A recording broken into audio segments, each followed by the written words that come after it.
somehow businesses not hiring people,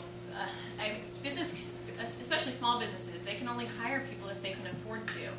I mean, my friend, she owns a small shop in Pike Place Market, and she would love to be able to hire more people, but she runs on such a thin margin that if she were to hire one more person, as much as she would love to, she will go out of business, and then all 5 of the people that work there will lose their jobs.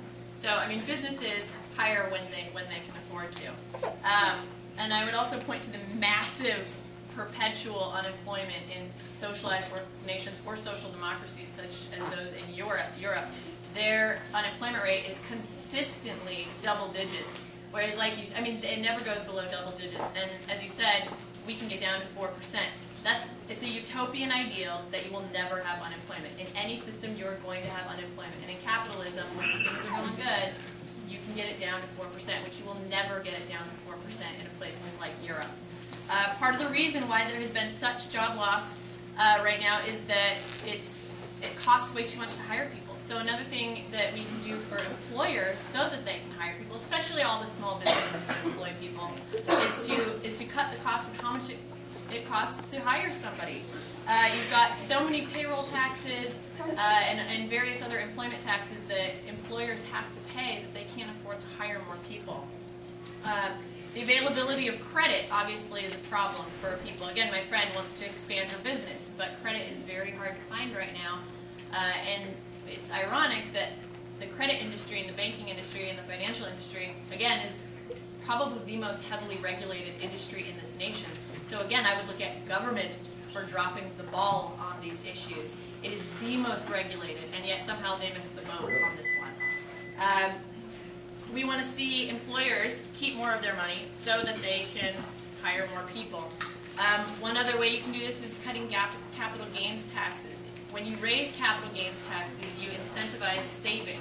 So there's less capital, less credit in the market to go around, so that people like my friend can't find the capital or the credit to expand her business, and if she could hire up to 10 more people. So that'd be 10 people in the Seattle area that could get jobs, if there were enough capital and enough credit in the system.